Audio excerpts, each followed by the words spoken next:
Hello guys, welcome back to my another blog.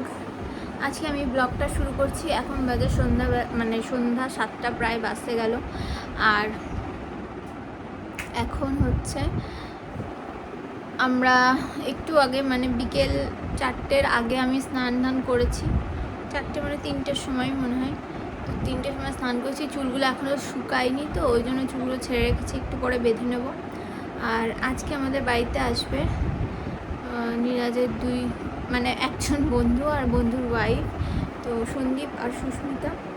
তো ওরা অনেক দিন পরে আসে, আমাদের প্রেগনেন্সির প্রথম একবার এসেছিল, তো আসবে করে আসতে পারে না, তো আজকে আসবে বলছে।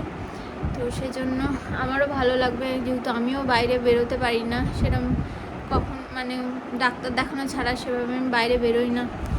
তো কেউ আসলে মনটা ভালো লাগে, একটু গল্প টল্প করতে পারি। তো যাই হোক, আসুক, এসে দেখি ওরা কতক্ষণ থাকে না থাকে, একটু গল্প হলে মনটা তো ফ্রেশ হবে। তো দেখা যাক। আর নীরাজ এখানে কি দেখছে, সেই সন্ধ্যাবেলার থেকে বৃষ্টি পড়েছে আর খাওয়া করে মাথা খারাপ করে দিচ্ছে। প্রথমে বলছিল চপ খাবো, তারপর আমি বললাম ঠিক আছে, আমি বাড়িতে আলু সিদ্ধ করে আলুর চপ বানিয়ে দিচ্ছি। বলছে না, বাড়িরটা অত ভালো, রাস্তার মতো বাড়িরটা টেস্ট হয় না। তো কী আর করা যাবে, এখন ওরা আসবে, তাই জন্য ওদের জন্য সবার জন্যই খাবার দেখছে, ফোনে অর্ডার দেবে। এখন বৃষ্টি পড়ছে, বাইরে কাদা স্যাঁতসেঁতে আবহাওয়া, বাইরে যেতে চাইছে না। তো তোমরাও দেখো ওকে। এই কি দেখছিস, এদিকে তাকা, দেখা কি খাবার অর্ডার দেবে। আমি দেখছিলাম মোমো কত প্রকারের হয়, তার বুঝুন ওর কেমন, মনে হচ্ছে প্রেগনেন্টটা আমি না, প্রেগনেন্টটা ওরই খাবারের ক্রেভিং হয়, আমার কোনো ক্রেভিং টেভিং হয় না। আমি কিছু খাই না, তাতেই আমার এত শরীর খারাপ। আর ও মনে হচ্ছে এখন প্রেগনেন্ট, আর এখন ওর শুধু খাবারের ক্রেভিং হয় এটা খেতে। যদিও নর্মাল মানুষেরও ইচ্ছা করে না যে এটা খাও ওটা খাবো, আমার কিছু খেতে ইচ্ছা করলেও কোনো উপায় নেই, আমাকে মেপে চুপে বুঝে শুনে খেতে হয়, খেয়ে তারপরেও আমি সুস্থ থাকতে পারি না। ওয়াই বল একটু, কেন?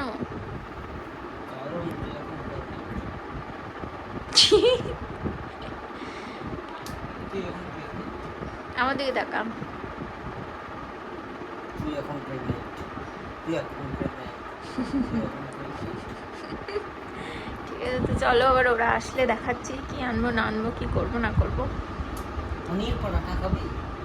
আমি কিচ্ছু খাবো না। Lemon rice? বাবা, সেটা আবার কি রে? বাপের জন্য খাই। ঠিক আছে, দেখা যাক কি নিয়ে আসে। তো তোমাদের তো বলেছিলাম ওরা আসলে দেখাবো, বাট ওরা এসেছিলো। আর আমাদের তো ফেসবুক আর ইউটিউব দুটোর জন্য আলাদা পোস্টারে ব্লগ করতে হয়, তার একটা লম্বা করে একটা কাট করে। তো লম্বা করেটা করা হয়েছে, আর কাট করেটা করা হয়নি, কারণ বারবার মানুষের মুখের সামনে ক্যামেরা ধরলে কীরকম লাগে। আর ওদের জন্য নীরাজ নিয়ে এসেছিলো, অর্ডার করেছিল বিরিয়ানি, চিকেন বিরিয়ানি। তো সেই বিরিয়ানি ওর জন্যও আছে, তো আমি ওখান থেকে একটু খাবো, আমি বেশি খাবো না, কারণ আমি তো মাংস খাবো না, আমি একটু আলু আর একটু ডিম খেলে খাবো, নাহলে খাবো না, কারণ আমার বেশি খিদেও নেই আজকে। তো আসুক, তারপরে তোমাদেরকে দেখাচ্ছি। এই যে আমি ভয় পাচ্ছিলাম এই বিরিয়ানিটা, আমি অনেক দিন ফার্স্ট টাইম অর্ডার করলাম, অনেক দিন না, এইটা ওই জায়গা থেকে ফার্স্ট টাইম অর্ডার করলাম। তো ভাবছিলাম যে কেমন হবে না হবে, কিন্তু ভালোই টেস্টি। যে ভয়টা ছিল সে ভয়টা এখন ভাবছি না ঠিকই আছে, সাহস করে অর্ডার দিয়েছি, ভালোই ছিল। আর বন্ধুরা এসেছিলো, বন্ধু ভাই, তো এতটা গল্পে মজে গেছিলাম যে আমরা ভিডিও করার টাইম পাইনি, আর খাবার টাইমে কি ভিডিও করবো সেই হিসেবে আমি ভিডিও করিনি। তো ওদের সাথে গল্প করতে করতে অনেকক্ষণ টাইম কেটে গেল। তো আমরা এটা খেয়ে নিই, পুষ্পিতা আজকে অনেকদিন পরে বিরিয়ানি খাবে, তো একটু করে ওকে। মাংস খাবো না, মাংসটা খেতে হবে না, মাংস খাওয়ার প্রবলেম আছে। যাই হোক, তাড়াতাড়ি খেয়ে নিই, খুব খিদে পেয়েছে, অনেক টাইম হয়ে গেছে, 10টা 21 বাজে এখন। চল। এখন আমাদের খাওয়া দাওয়া স্টার্ট হয়ে গেছে। আর আজকে আমি ঘর ছেড়েছি বলে মাজায় খুব ব্যথা করছে, তাই জন্য আমাকে খাইয়ে দিচ্ছে আমার সোনা। এই যে ডিম ভাজা।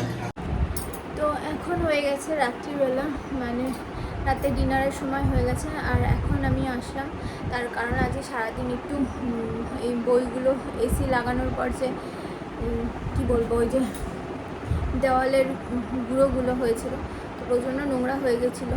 তো ঘরটা একটু পরিষ্কার করার চেষ্টা করেছি, কিন্তু আগের মতো সেভাবে হয়তো পারিনি, যেটুকু পেরেছি। তো পায়ে খুব যন্ত্রণা করছে, তাই আজকে তাড়াতাড়ি খেয়ে নেবো। আর আজকে আমাদের হচ্ছে রাতে হচ্ছে সিদ্ধ ভাত, তার কারণ এমনি মায়ের শরীরটাও ভালো নেই, আর সেজন্য সিদ্ধ ভাত, ডাল সিদ্ধ, আলু সিদ্ধ, অনেকেরই ফেভারিট খাবার। ডিম সিদ্ধ মিরাজ বলেছিল, ওর মা বারণ করলো, তার কারণ সকালে একটা ডিম ভাজা খেয়েছি, আবার যদি শরীর খারাপ করে সেই জন্য। আর পায়ে প্রচণ্ড ব্যথা করছে, তো তাড়াতাড়ি খেয়ে আমি শোবো, আর ভালো লাগছে না। তো চলো আমরা খেয়ে নিই। যে এখন বাজে 9টা, আর পুষ্পিতাকে এখন তুললাম, জল টল দিয়ে এই ঘুম থেকে উঠলো। এখন আমি উঠেছি অনেক সকালে, কারণ আমাকে সকালবেলায় উঠতে হয়, উঠে বই পড়তে হয়, তারপরে এর পিছনে লেবার দিতে হয়, যেহেতু ওই যে পুচকিটা আছে তার আগেও দিতাম, তো যাই হোক সে বাদ দাও। আর আজকে অনেক রকমের না, আজকে হচ্ছে রবিবার। আর যেহেতু আজকে রবিবার, তো আজকে আগের থেকে বলা ছিল আমার পিসির বাড়িতে, মানে পিসির যে বৌদি, দাদারা আসবে। পিসির তো ছেলে মেয়ে, ওই তো পিসির ঘরের, তাই বলছি, পিসির ঘরের যে দাদা বৌদি আছে, দুজন আছে।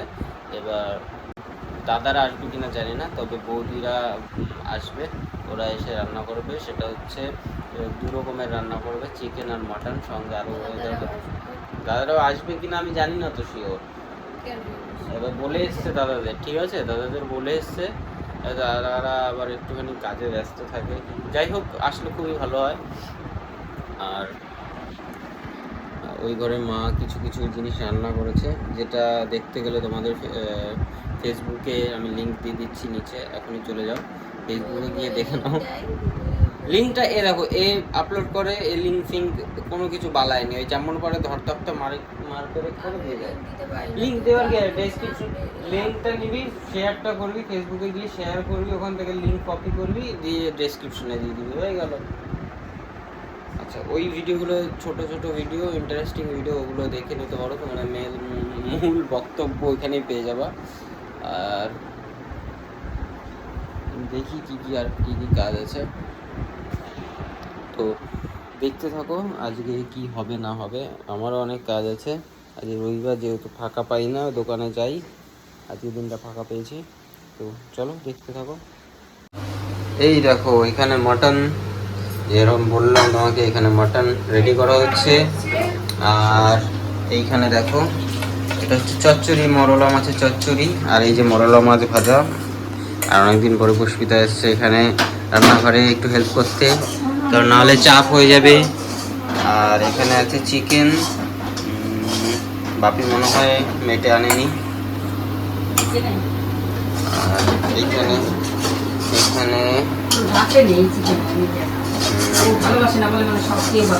চাটনি। তো আজকে যেহেতু লোকজন আসবে, সেজন্য আমাদের ডাল হয়েছে, করলা মাছের চচ্চড়ি হয়েছে, এটা দারুণ হয় খেতে। আর চিকেনের ঝোল আলু দিয়ে, এটাও সুন্দর হচ্ছিল খেতে। আর এখানে হচ্ছে আমের চাটনি, আর আছে মিষ্টি। আর ওই রান্নাঘরে হচ্ছে খাসির মাংস, মা এখন খাসির মাংসটা কষাচ্ছে, এটা হয়ে গেলে সবাই খেয়ে নেবে। আর চিকেন আর খাসি 2 পদ হচ্ছে, তার কারণ বৌদিরা হচ্ছে খাসি খায় না, আর দাদারা হচ্ছে খাসি খায়, সেজন্য। আর বৌদি এখানে বিকেলবেলা মায়ের সাথে একটু বাজারে গেছিলো, আর বাজার থেকে কত কিছু নিয়ে এসেছে, দেখো ডিমের চপ, ব্রেড চপ, এগুলো খেয়ে দিয়ে এখন আমাদের পেট ভর্তি হয়ে যাবে। যাই হোক, আর বেশি ভিডিও করা হয়নি আজকে, তার কারণ এগুলো খাওয়ার পর রাতে আর বেশি সেরকম কেউ কিছু খায়নি। তো রাতে বৌদিরা বাড়ি চলে গেছিলো। আর এখানে দেখো কি বলতে চাই, তাও ভিডিও আমি যেটুকু করে রেখেছিলাম ওই ভরসা, তারপরে ও বাবা খেতে পারবি তো, কিছু হবে না, ঠিক আছে, লাগে না, ওইটুকু লাগে যাবে, ও কিছু হবে না, খাইয়ে নে বৌদি। তো এখন হয়ে গেছে, মানে দুপুর গড়িয়ে গেছে। তো এখন আমি যাব ভোট দিতে। তো ভোট দিয়ে এসে আবার তোমাদের সাথে কথা বলবো। তার কারণ যদি মা বলছিল ওই বাড়ি যাওয়ার কথা, মা আমার সকালে একবার রান্না করেছে, আবার একবার রান্না মানে দুপুরবেলা রান্না করেছে, বলেছে কী করেছে আমার জন্য জানি না, বলেছে ভাত না খাস তরকারি খাবি। তো সেই জন্য মা নিয়ে যাবে। আর ওই বাড়িতে আমি আজকে যাব, একটু দেখা করে আসবো। তো চলো যাওয়া যাক, তারপরে এসে আবার তোমাদের সাথে কথা বলছি। আমি চলে এসেছি এই বাড়িতে, আর এই বাড়িতে এসে আমার বউ কেটে দিয়েছে আম, আমার বুড়ো, এই যে আমার বাচ্চা বানর বানর, ইসে বানর আর মা দিচ্ছে ইসে মাংকি খেয়ে নিই আমরা, খেয়ে দিয়ে ভোট দিতে যাব। আমরা সবাই মিলে এখন ভোট দিতে যাচ্ছি। এই যে পাশে ওই কাকিমা মানে সুমনের মা, বোন, মা, আমি, স্পেশাল আমার জন্য সবাই একসাথে যাচ্ছে। ভোট দেওয়ার পর সবাই আমাকে বাড়িতে ছাড়তে এসেছে, আর বাড়িতে এসেছে এই যে কাকিমাকে দেখছো, কাকিমা প্রথম আসলো আজকে, কিন্তু আমাদের বাড়িতে বেশিক্ষণ থাকিনি, জাস্ট আমাকে দিয়েই সাথে সাথে চলে গেছে। আর মা পরে ঘুম থেকে উঠে বলছিল আমাকে ডাকলি না কেন, আমাকে ডাকলি না কেন। আমি বললাম কি তুমি ঘুমাচ্ছিলে তো, আর ওরা বসেও নিচে তোমাকে ডাকবো। তো যাই হোক, ভিডিওটা কেমন লাগলো জানিও। আমি একটু সোনা বাচ্চার সাথে খেলা করি। আর ভিডিওটা ভালো লাগলে লাইক কমেন্ট শেয়ার করো, চ্যানেলটাকে সাবস্ক্রাইব করতে কিন্তু ভুলো না। চলো tata, bye bye, good night.